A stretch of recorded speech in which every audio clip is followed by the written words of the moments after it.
Hello everyone, welcome back to my channel. So candidate पे हम रात का लेटेस्ट प्रोमो रिव्यू कर लेते हैं, लेकिन हम लास्ट एपिसोड में पहले हम चेक कर लेते हैं क्या हुआ।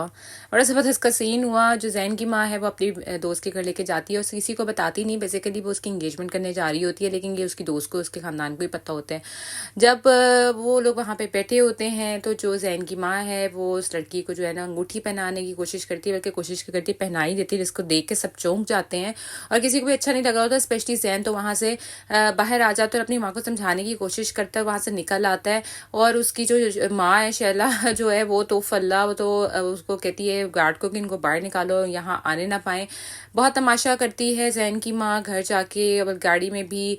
दूसरी तरफ जो है वो ईमान इंतजार कर रही होती है अपने बाप का, क्योंकि हकीकी की तैयारी करनी होती है। सलार को देख के जो है ना उसको कोई ज़्यादा अच्छा नहीं लगता। उसको यही लगता है कि सलार उसका कोई फ़ायदा उठाने की कोशिश कर रहा है, तभी उसके बाप की वो हेल्प कर रहा है। आई डोंट नो ईमान इतनी जजमेंटल क्यों है। दूसरी तरफ जमील जो है उसका कज़न समीर आखिरकार आ जाता है बाहर से। बेसिकली इसका भी कोई मतलब मकसद ही होता है जिसकी वजह से वो समीर की शादी जो ईमान से करवाने की कोशिश कर रहा होता है।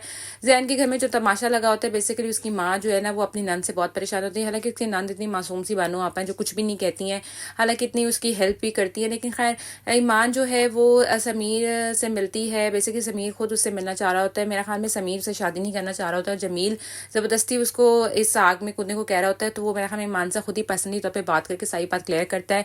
लेकिन ये कि ईमान का बाप बहुत खुश होता है क्योंकि बानो आपा उसको बताती है कि जैन शादी करना चाहता है ईमान से। और सालार बेचारा क्या करता, उसका दिली तौर पे उसको इतना दुख हो रहा होता है हर चीज़ का। वो ईमान की सारी पिक्चर्स जला देता है। जब वो जला रहा होता है तो उसको अपने माँ बाप की लड़ने की आवाज़ आती है। जब वो नीचे जाने की कोशिश करता है तो उसका गार्ड उससे रोक देता है, जो काफ़ी उसके साथ सिंसियर होता है कि आप बीच में ना कूदें, आगे आपके साथ अच्छा सलूक नहीं होता। ईमान जो है वो काफ़ी खुश होती है और वो अपने बाप को ये कहती है कि वो मंगनी उसी दिन हकीके वाले दिन ही करना चाहती है।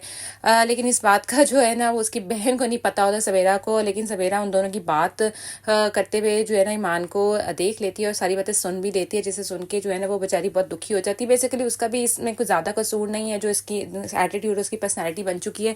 उसके ससुराली उसको इतना ब्लैकमेल करते हैं बिकॉज उसका ऑलरेडी एक डाइवोर्स हो चुकी है विदाउट एनी रीज़न, तो वो बहुत ज़्यादा परेशान होती है। लेकिन ईमान उसको इतना बूस्ट करती है, उसको कॉन्फिडेंस लेवल इतना हाई करने की कोशिश करती है। लेकिन वो क्या बेचारी समझे जब सास और मियाँ ही दोनों मिलकर उसकी मल्टी प्लीट कर रहे हो। तो उसी से सालार का जो भाई है वो उसको शदीद उसने तंग करके रखा है क्योंकि वह सौतेला है। और उसका बाप उसे ये बोलता भी है कि सालार के ऊपर हाथ हौला रखो। वो बेचारा कुछ कहता भी नहीं है, मार खा खू के फारिग हो जाता है, साइड पे हो जाता है।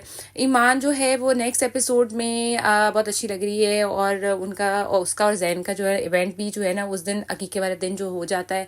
लेकिन जो इसमें नाखुश जो लोग होते हैं, यानी कि जैन की माँ जो पहले नहीं जाना जा रही होती, लेकिन वो अब प्लान कोई बनाती है और त्याशा रोके जो है ना वो भी एंगेजमेंट में पहुंचती है। बेसिकली मुझे ऐसा लग रहा है जो जमील और जो जैन की माँ ने ये पार्टी बना लेंगे और इन दोनों की जो है ना मंगनी ये ख़राब करने की कोशिश करेंगे। हालांकि जैन और ईमान बहुत अच्छा एक कपल नज़र आता है, बहुत अच्छे खुश भी नज़र आते हैं। लेकिन जो नाखुश लोग हैं उन्होंने बहुत तबाही मचानी है।